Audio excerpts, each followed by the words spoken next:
tentang infak sedekahnya dalam pelaksanaan pembangunan mushola amanah. Alhamdulillah, dari lelang 46 meter untuk merapikan pengranitan lantai di sebelah kiri mushola amanah sudah melampaui batas. Tentunya alokasinya kan untuk pelapor di sebelah kiri. Tentunya kami selaku DKI mushola amanah menyampaikan terima kasih kepada infak sedekah dari Bapak semua, dibalas oleh Allah yang berlipat ganda. Amin ya rabbal alamin. Mari kita bacakan suratul Fatihah. Mudah-mudahan dengan suratul Fatihah ini Allah senantiasa memberikan keberkahan dari negeri kita dan tentunya saudara-saudara kita yang saat ini sedang sakit, Allah angkat penyakitnya, sehatkan badannya, dan tentunya kita juga bisa senantiasa istiqomah melaksanakan ibadah di mushola amanah. Amin ya rabbal alamin. Bila ada Sayyidina Muhammad sallallahu alaihi wasallam. Al-Fatihah. A'udzu billahi minasyaitonir rajim. Bismillahirrahmanirrahim. Alhamdulillahirabbil alamin. Maliki yaumiddin. Iyyaka na'budu wa iyyaka nasta'in. Ihdinas mustaqim. Shiratal ladzina an'amta 'alaihim ghairil maghdubi 'alaihim. Amin. Demikian yang kami sampaikan. Assalamualaikum warahmatullahi wabarakatuh.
Yaumul yaumul qiyamah nanti mendapatkan syafaatul ummahnya.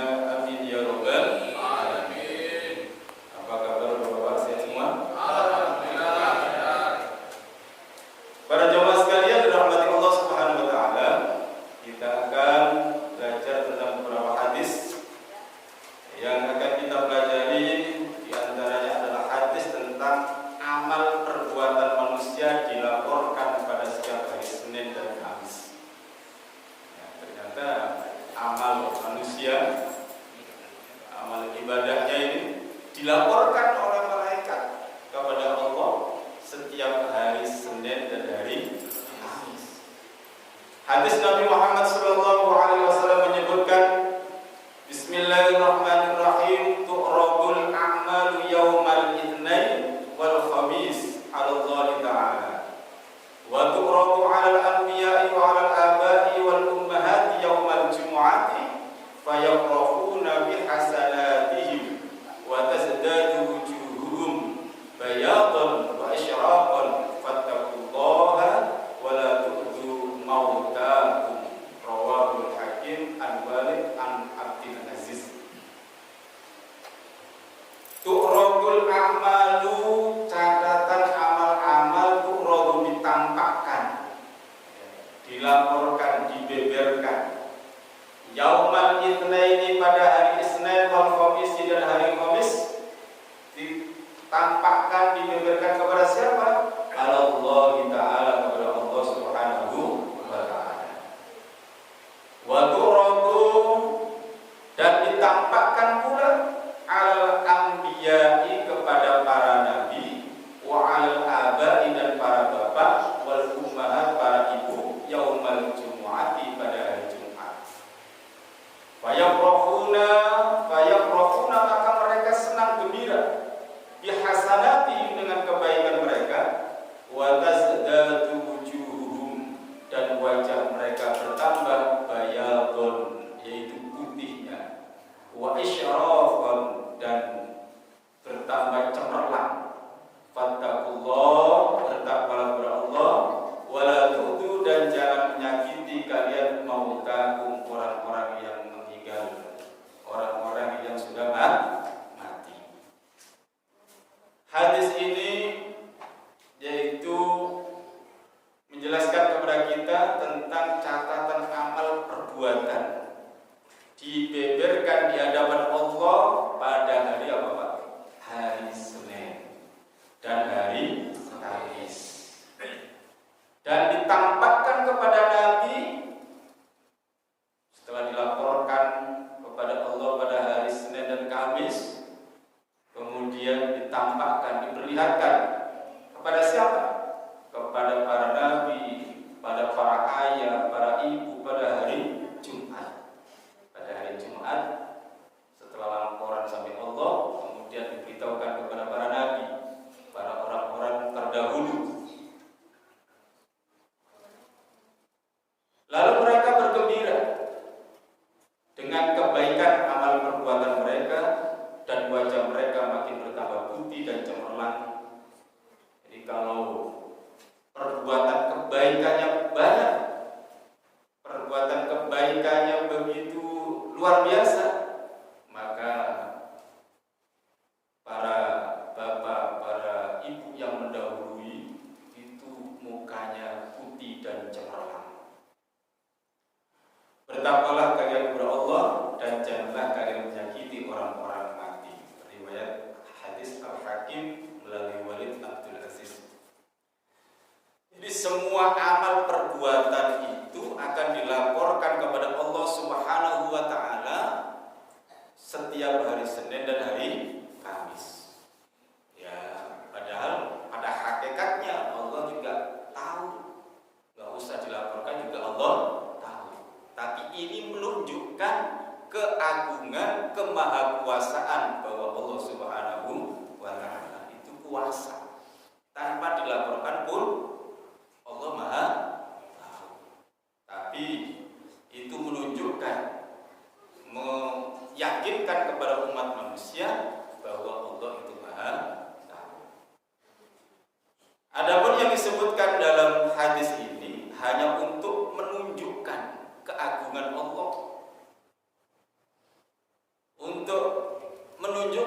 kemahabesaran Allah. Para malaikat mencatat amal perbuatan, melakukan hasil catatan mereka mengenai amal perbuatan semua hamba Allah pada setiap hari Senin dan Kamis. Laporan yang dimaksud ialah laporan secara global, karena sesungguhnya setiap hari dan malam ada malaikat-malaikat yang silih berganti mencatat amal perbuatan umat manusia. Jadi karena setiap malam 24 jam sehari semalam itu malaikat itu keliling. Kita ini dikerumunin oleh para malaikat. Jadi apa yang kita lakukan sekecil apapun berupa kebaikan, amalan yang sekecil apapun yang berupa kejelekan, semua terekam. Jejaknya terekam. Semuanya terekam. Makanya laporan kepada Allah secara global, tapi secara mendetail dicatat oleh malaikat. Dicatat malaikat. Makanya hari-hari baik itu termasuk hari Senin, hari Kamis. Pantas kalau Nabi berpuasa hari Senin, ya, karena termasuk salah satu hari baik. Hari semuanya baik, ada yang lebih baik, ada yang terbaik. Makanya kan ada hari Jumat itu disebut Sayyidul Ayyam, karena hari paling terbaik. Semua hari baik, ada yang lebih baik. Kamis, Senin, ada yang paling baik lagi, yaitu hari Jumat. Demikianlah menurut hadis ini. Hal ini merupakan laporan yang bersifat rinci, amal perbuatan mereka ditampakkan kepada para nabi. Lalu amalan-amalan yang telah direkam oleh malaikat itu ditampakkan kepada para nabi, kepada orang-orang tua kita. Ya, orang tua kita, bapaknya bapak kita, naik lagi. Udah berapa hafal Pak silsilahnya? Ada 5. Bapak-bapak hafal nggak silsilah dari bapak kita, kemudian naik ke 5, ke atasnya sambal nggak? Nggak hafal, paling sampai apa? Kakek nenek aja udah kesananya udah lupa. Jadi semua ini amalan yang telah dilakukan orang yang masih hidup ini ditambahkan kepada bapak-bapak nenek moyang kita itu. Kalau amalan itu baik, wajah mereka berseri-seri bergembira. Ya, makanya hati-hati kita. Ternyata dipantau oleh nenek moyang kita yang ada di alam kubur. Amal-amal jejak kita ini kan dilaporkan oleh malaikat kepada Allah, kemudian dibeberkan, diperlihatkan kepada mereka yang ada di alam kubur, orang-orang yang terdahulu. Nah, kalau misalnya di alam kubur sana bapak kita, kakek kita, dulu cucu di dunia kok perbuatannya kayak begitu, perbuatan di dunianya kok menyakitkan, perbuatan di dunianya kok bikin punah, bikin masalah, berbuat maksiat. Ini bukan berdampak pada diri kita ternyata, berdampak kepada nenek moyang kita yang di alam kubur juga sedih melihat jejak rekam perbuatan kita. Ini berdasarkan hadis ini diperlihatkan. Maka yang namanya kematian itu dalam bahasa Al-Quran ada beberapa istilah. Kematian itu disebut al-maut. Al-maut, kenapa disebut al-maut? Kullu nafsin dha'iqatul maut. Maut di situ disebut maut karena jasadnya itu terpisah dari ruhnya. Ruhnya terpisah dari jasad. Begitu roh itu terpisah dari jasad, maka kekuatan jasad tidak ada. Lunglai, kemudian sudah nggak berdaya, kemudian ambruk, kemudian paling banter sampai di radar jasadnya, paling jauh sampai di radar kalau ditaruh di radar. Tapi roh selalu ada.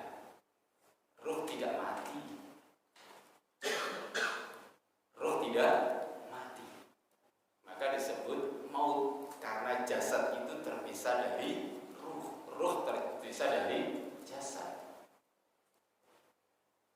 Kematian, istilah kematian itu juga disebut dalam Al-Quran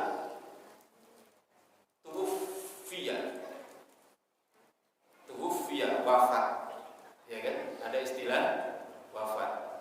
Kenapa disebut wafat? Artinya terpenuhi janjinya. Orang itu disebut wafat karena proses hidup di dunia sudah sempurna di sisi Allah. Sudah sempurna. Nah, ketika melihat kesempurnaan seorang itu, Allah suka-suka Allah. Allah manggil masih bayi, ya kehendak Allah. Pada saat remaja, kehendak Allah. Pada usia tua, kehendak Allah. Maka dari sisi dimensi manusianya, berarti dia sudah melakukan proses hidupnya sudah sempurna. Makanya disebut wafat. Bapak-bapak perhatikan, kalau orang belum meninggal, sekarang kok bisa kita tahu apa? Belum ada hal yang belum terselesaikan. Biasanya belum tertunda. Begitu urusan selesai ini, pantesan kok sudah selesai. Pasti ada kesimpulan di situ. Makanya dalam Al-Quran kematian itu juga disebut wafat. Karena seseorang itu sudah mengalami proses hidupnya di dunia secara sempurna. Ruhnya kembali kepada Allah Subhanahu wa ta'ala. Ada istilah juga kematian itu yang disebut dengan ajal. Dalam Al-Quran ada ajal, walikulli ajalin musamma. Setiap sesuatu itu sudah ditentukan kematian. Ajal itu bukan artinya umur, bukan usia, tapi batas waktu hidupnya habis. Ajal, batas waktu hidupnya habis. Makanya disebut ajal. Istilah tiga inilah yang sering kita dengar dalam Al-Quran dan di tengah-tengah kehidupan bermasyarakat.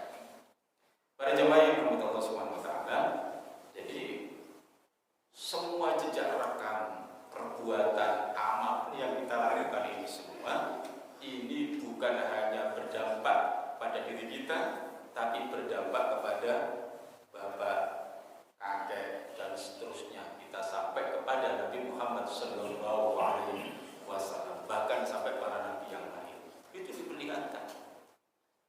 Maka kalau kita hidup di dunia, kemudian mengikuti nafsu, mengikuti syahwat yang bergelimbang di dalam kesesatan, maka sungguh adalah mencidrai, membuat sedih, membuat tidak gembira orang-orang yang telah mendahului kita.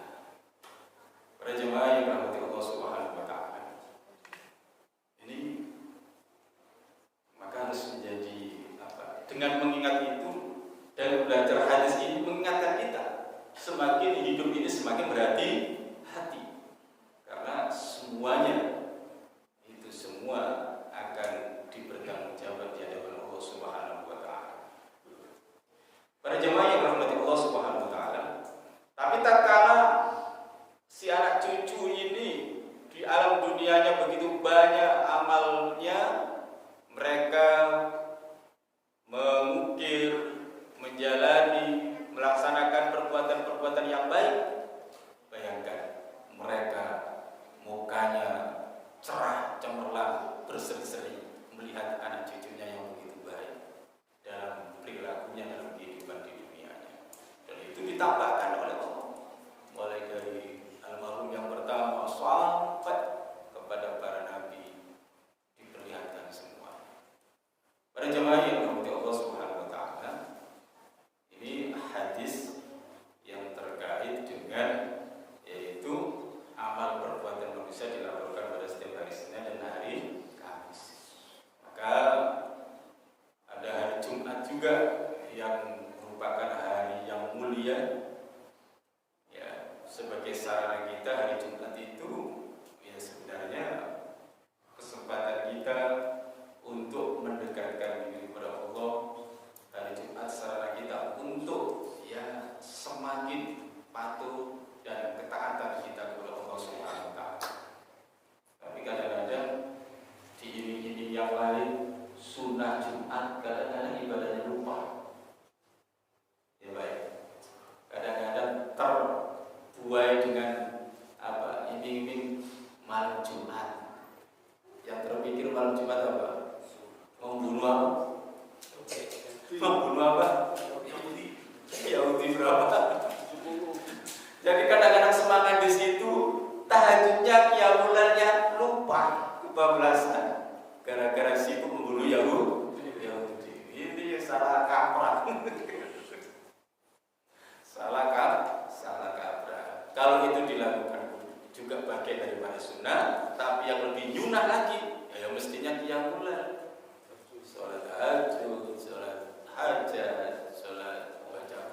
ini dibalik. Kadang-kadang dibalik. Ya, mengejar membunuh Yahudinya, yang lebih dari itu terlupakan. Para jemaah yang dirahmati Allah Subhanahu wa taala. Oleh karena itu, kata di penghujung hadis ini, bertakwalah kepada Allah dan janganlah kalian menyakiti orang tua kalian yang telah tiada melalui perbuatan, yaitu guru kalian. Para jemaah yang dirahmati Allah Subhanahu wa taala, maka tentu semua kita itu pasti menginginkan yang namanya husnul khotimah. Husnul khotimah itu kan akhir, pungkasan akhir yang baik. Husnul khotimah. Maka salah satu persiapan yang perlu kita siapkan menuju kematian itu kan ada yang namanya amal soleh, ada yang namanya amal jariyah, ada yang namanya doa. Selalu berdoa untuk dijadikan oleh Allah husnul khotimah. Salah satunya. Nah, apa ciri-cirinya husnul khotimah itu? Kita kan selalu berdoa kepada Allah. Ya Allah, jadikanlah kematian yang husnul khotimah. Di akhir kehidupan kita selalu husnul khotimah. Nah, ini harus kita optimis dan selalu berdoa begitu. Meskipun kita tidak tahu takdir kita. Kita ini hidup kan dikelilingi oleh takdir. Makanya bagaimana proses hidup ini menuju hidup bahagia. Jadi takdir menuju hidup yang bahagia. Karena takdir kita tidak tahu. Nah, terkait dengan itu kan ada istilah usaha, ada istilah doa, ada istilah ikhtiar. Baru kita tawakal kepada Allah. Terkait dengan takdir ini, kadang-kadang kita berpikirnya, ya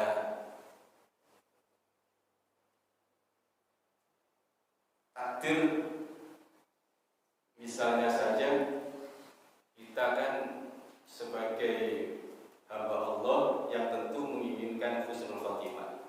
Jadi takdir menuju husnul khotimah. Bagaimana kalau kita menginginkan takdir ini dan penghujungnya husnul khotimah? Ya tentunya usaha kita selalu mendekatkan diri kepada Allah, menjalankan perintah Allah, menjauhi segala bentuk larangan Allah. Ya, bentuk usaha itu doa. Nah, ikhtiar itu adalah pilihan kita melakukan sebuah profesi di situ, keseriusan ibadah di situ. Misalnya kita ikhtiar, saat ini kita memahami ikhtiar itu kan apa Pak? Usaha kan? Bukan. Ikhtiar itu pilihan kita menentukan, meneruskan, merutinkan perbuatan kita itu. Ikhtiar. Baru doa, setelah itu baru tawakal. Nah, kalau takdir menuju kehidupan yang bahagia, tentunya rambu-rambu ini harus diikuti. Karena kita semua menginginkan yang namanya husnul khotimah. Apa? Ya disiplin beribadah. Ya kan?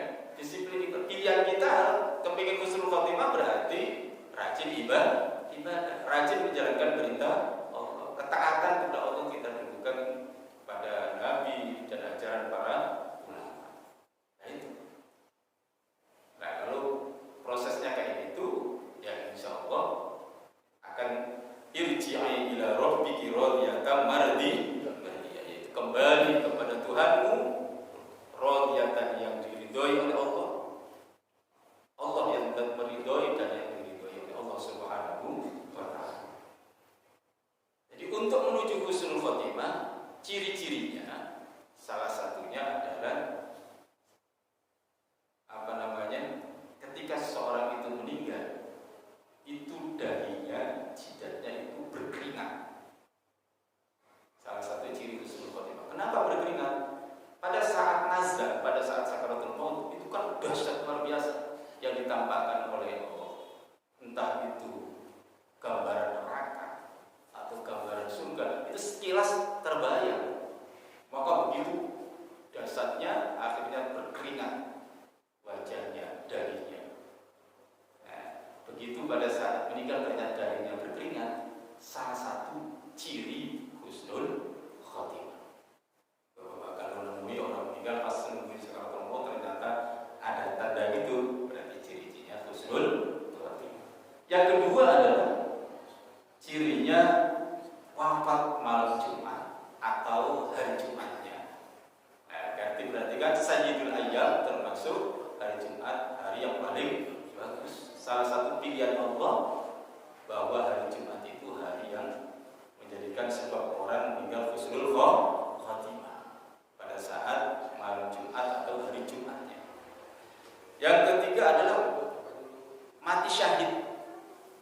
syahid itu apa sih?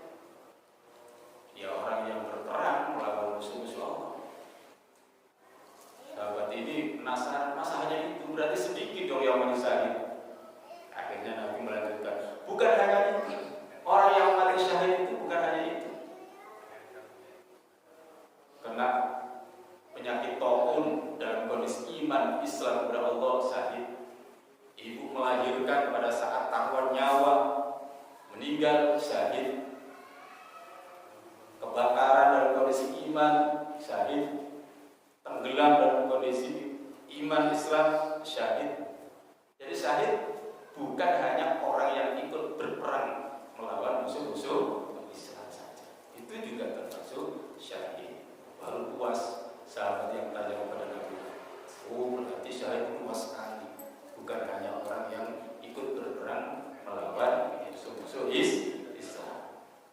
Jadi, itu juga bagian daripada ciri husnul khotimah.